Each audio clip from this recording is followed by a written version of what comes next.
So I went and buy the tubing that I need to build a bumper. I'm gonna be focused on the front bumper for now. I also went with these tires because they look sick. They're super cheap and they're legal in the winter, so I can drive my truck all year round with these. But in order to be legal on the road, I need to build a bumper for this truck. So I bought 48 feet of tubing. This is an inch and 7/8 tubing and 3/16 wall, and it's not DOM for only saving money issue. With that being said, since it's not DOM tubing, there's like a seam. I don't know if you can see, there's a seam inside the tubing, and that's the big difference with DOM tubing. It is a bit weaker than DOM, but I think it's going to be strong enough for what I'm doing. So the first thing you want to do is to put the main structure in position, this one, and when it's set up good, now you can do your mount. I did some cardboard template just for now. The bumper mounts actually look like Christmas socks, my dad told me, but it's gonna work anyways. So whenever you're ready, you just transfer your template to 3/16 plate. I'm using 3/16, it's beef enough for what I'm doing. And you're always trying not to waste material. You're trying to save as much material you can. That thing can get expensive.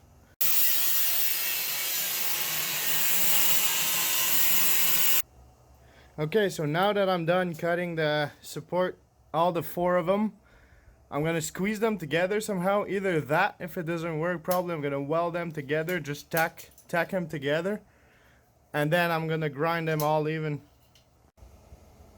And that's gonna be final result because I'm pretty much getting really fed up of doing that. So that's gonna be it. So this is day 2 on the bumper build. I had to stop yesterday because I had to buy these. And so far so good. The mounts are in position and everything is pretty much squared up. I'm gonna build from there. So now what I'm gonna do, I'm gonna put a pipe from here to here, and I'm gonna tack it in place here, but you gotta make sure you disconnect the battery if you're doing that. We don't want any issue on that. That bar just got tacked in place. I'm gonna install another bar just on the bottom here, same thing, and I'm gonna install my LED light bar right in the middle of it. Second pipe is in place. So basically when you're looking for angle, you start with cardboard. So let's say I want this like that, you cut this angle, and then you just put this measurement to a piece of tubing. So all the tubing is done on the bumper. So what I'm doing here is just a square.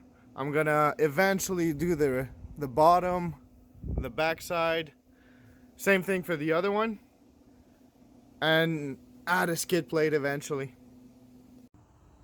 Obviously I did a lot of off camera. I'm almost done painting. The only thing I have to do is to put the bumper up, but I have to wait until it dries to do it. And then for painting I used that one. Maybe I would have a better result with spray cans, but I didn't want to fume everywhere around my garage. And down here, that's my LED light bar mount. I did trim that part here so it looks a bit smoother. I wanted to show you that I capped off the end. To do that is not really complicated. All you have to do is to take a piece of cardboard here. Then all you have to do is to trace your line. And then you cut it, put it to 3/16 plate, and then you should be good. After that, you'll have to grind it smooth. It's nothing too complicated, it's just time consuming. And since the bumper's out, I took advantage of that to paint the frame. Because I'm not planning to take the bumper off for a while, so it's going to be done already. And it's going to be looking good. I am finally done. LED light bars back in place. Grade 8 bolt. Now the only downfall is that I was using a shit welder, and now I'm stuck with that. But it won't show in the dark. I hope so. Perfect.